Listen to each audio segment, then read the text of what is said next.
माँ दुर्गा के द्वारा महिषासुर का वध करने की कथा।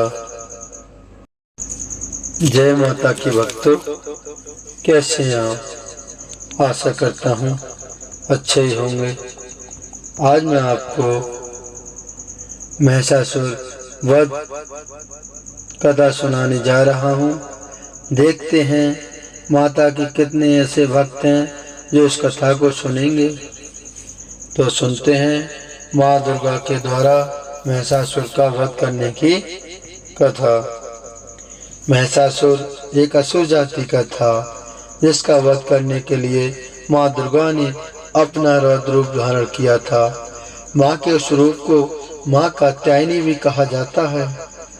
महिषासुर रम असुर व एक भैंस का पुत्र था, जिससे भगवान ब्रह्मा से वरदान प्राप्त था। इसी कारण देवताओं के लिए उसे पराजित करना असंभव था। तब जाकर माँ दुर्गा ने जन्म लिया व उस दुष्ट राक्षस का वध किया था। आज हम उसी के बारे में जानेंगे।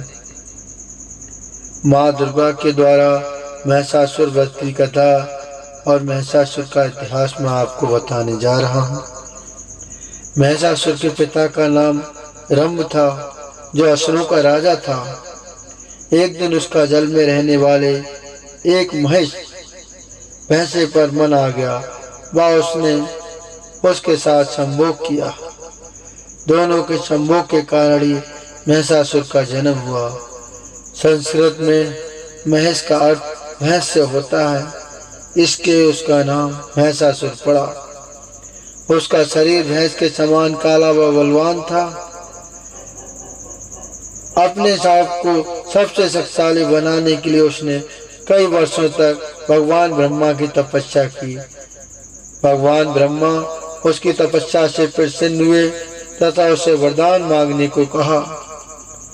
तब महिषासुर ने अमर होने का वरदान मांगा। तो ब्रह्मा जी ने यह जन्म देने से मना कर दिया। तब महिषासुर ने अपने अहंकार में किसी भी देवता या दानव से नहीं मरने का वरदान मांगा। उसने अपने इस वरदान में महिलाओं को तुच्छ समझा व अपनी मृत्यु में उन्हें नहीं मांगा। महिषासुर का आतंक इतना बढ़ गया कि भगवान ब्रह्मा से वरदान पाकर महिषासुर अपनी असुर प्रवृत्ति के कारण उसका दुरुपयोग करने लगा तथा सभी पर अत्याचार करने शुरू कर दिए। उसके अत्याचार से संपूर्ण मानव सभ्यता तथा देवता आतंकित थे। वह बेवजह मनुष्यों को मारने लगा तथा देवताओं को तंग करने लगा। इससे चारों ओर अधर्म की स्थापना हो गई व धर्म का कोई मूल नहीं रहा। पृथ्वी पर आतंक मचाने के बाद उसने इंद्र की नगरी अमरावती पर भी आक्रमण कर दिया। वह सभी देवताओं को पराजित कर दिया। उसकी असुर सेना के सामने कोई नहीं टिक पाया था। सभी देवता भगवान शिव व विष्णु से सहायता मांगने गए। तब दोनों ने देवताओं के साथ मिलकर महिषासुर की सेना के साथ युद्ध किया, किंतु महिषासुर को मिले वरदान के फलस्वरूप वे भी उसे नहीं हरा सके। ये देखकर दोनों अत्यंत क्रोधित हो गए। इसी कारण माँ दुर्गा का जन्म होता है। तब त्रिमूर्ति भगवान ब्रह्मा विष्णु व महेश ने मिलकर एक योजना बनाई, जिससे कि महिषासुर का उसकी सेना सहित नाश हो सके। इसके लिए तीनों ने अपने क्रोध से एक तेज उत्पन्न किया तथा सभी देवताओं ने भी इसे अपना अपना योगदान दिया। त्रिमूर्ति तथा सभी देवताओं के तेज व ऊर्जा से एक शक्ति पुंज का निर्माण हुआ व उसमें से माँ दुर्गा का कात्यायनी रूप प्रकट हुआ। ये रूप अत्यंत भयानक था, जिसके 10 हाथ थे। फिर भगवान शिव ने अपना त्रिशूल, भगवान विष्णु से अपना सुदर्शन चक्र व सभी देवताओं ने अपने अपने अस्त्र माँ कात्यायनी को दिए। इस वजह से माँ दुर्गा ने महिषासुर का युद्ध हुआ माँ दुर्गा से। उसके बाद माँ महिषासुर की सेना के पास गई।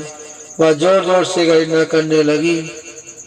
अपने सामने एक स्त्री को विनाशक रूप में देखकर महिषासुर की सेना को आश्चर्य हुआ। महिषासुर के 7 असुरों की पूरी सेना थी, जिसमें करोड़ों की संख्या में असुर थे, और दूसरी ओर माँ दुर्गा अकेली।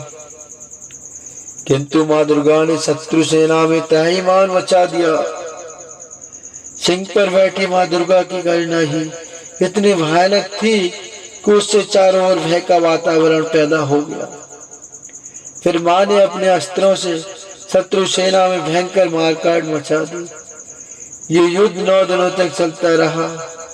माँ दुर्गा बिना थके लगातार असुरों का नाश कर रही थी।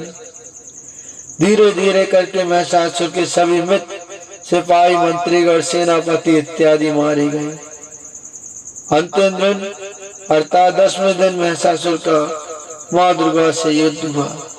तब माँ दुर्गा ने भगवान शिव से मिले त्रिशूल से उसका वध कर डाला।